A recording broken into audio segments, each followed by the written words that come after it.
Hello everyone, मैं Anuja Indian institute of technical skills Madhubani के behalf पे आज फिर से जो अपकमिंग लाइब्रेरी साइंस की वैकेंसी है उसमें जो टीचिंग एप्टीट्यूड का पार्ट है उससे एक इम्पॉर्टेंट टॉपिक लेके आई हूँ जिसका नाम है ब्लूम्स टेक्सोनॉमी।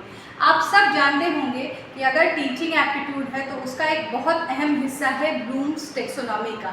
टेक्सोनॉमी और ब्लूम ये दो अलग अलग वर्ड हैं जो मिल के बनते हैं ब्लूम्स टेक्सोनॉमी।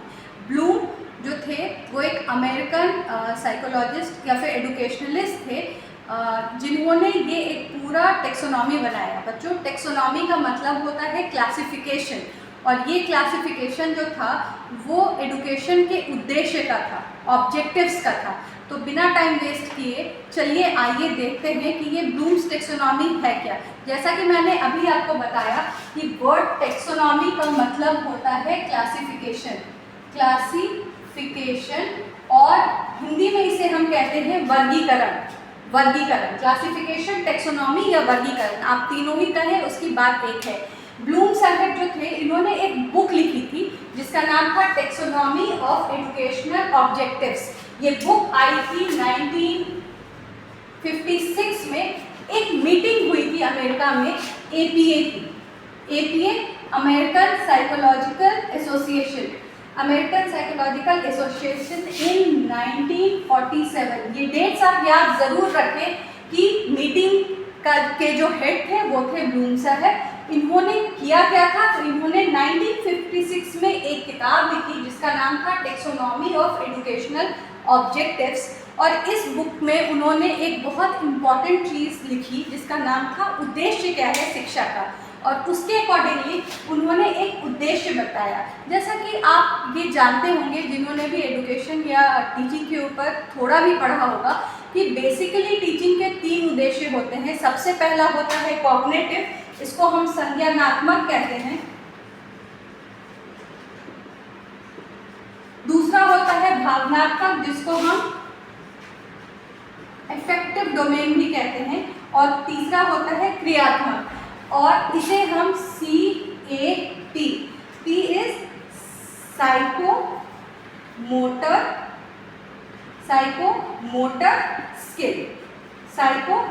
Skill, cap.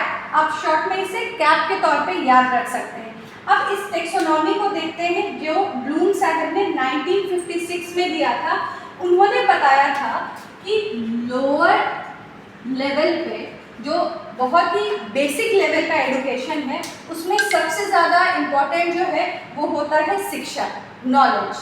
उसके बाद बच्चे को कंप्रीहेंशन आना चाहिए। आप देखते होंगे CBSE में अभी भी कंप्रीहेंशन पढ़ाई होता है, नॉलेज, कंप्रीहेंशन। उसके बाद कंप्रीहेंड करने के बाद हमें उस नॉलेज को अप्लाई करना आना चाहिए, एप्लीकेशन। फिर उसको एप्लीकेशन के बाद उसको एनालाइज करना आना चाहिए। फिर उससे कुछ सिंथेसिस करें, सिंथेसिस मतलब नया बनाना, और फिर इवैल्यूएशन। तो ब्लूम साहब के हिसाब से सबसे जो लोअर लेवल इंफॉर्मेशन नॉलेज है, और सबसे जो टॉप पे उन्होंने प्रायोरिटी दी थी वो दी थी इवैल्यूएशन को, चेक करने को। सिंथेसिस इसके बाद आता था। लेकिन समय के साथ 2001 में, 1956 के बाद 2001 में उनके ही एक शिष्य लॉरेन एंडरसन ने इसको रिवाइज किया, और चीज़ें तो वैसी ही रही जैसे नॉलेज को हम लोगों ने रिमेंबर किया कि हमें बचपन में UKG LKG में रिमेंबर करना सिखाया जाता है, रोट मेमोरी है, लर्न करो, मेमोराइज करो। कंप्रीहेंशन को समझने से रिप्लेस किया गया। एप्लीकेशन को, किसी चीज़ को हम कैसे अप्लाई करेंगे अपने नॉलेज को, इससे सिखाया गया। एनालिसिस बन गया एनालाइज। और ये जो लास्ट के 2 हैं बच्चों, ये बदल गया। ये क्यों बदला कि अब जो है इवैल्यूएशन, किसी चीज़ को मतलब एग्जामिनेशन लेना या इवैल्यूएशन करने को एक लेवल नीचे लाया गया, और नई चीज़ क्रिएट करके समाज में वापस देना, ये हमारा टॉप मोस्ट और हाईएस्ट प्रायोरिटी आ गया।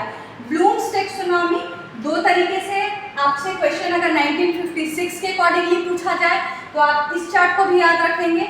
अगर आपसे 2001 के अकॉर्डिंगली पूछा जाए तो आप इसको याद रखेंगे। तो बेसिकली आपको 1 2 3 4 5 6 ये कॉग्निटिव है,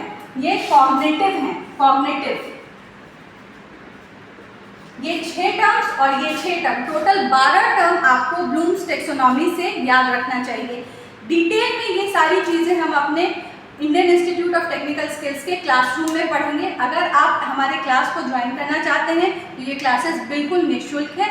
आपका हमें सिर्फ डेडिकेशन और समय चाहिए। ये क्लासेस ऑनलाइन माध्यम पे भी उपलब्ध है।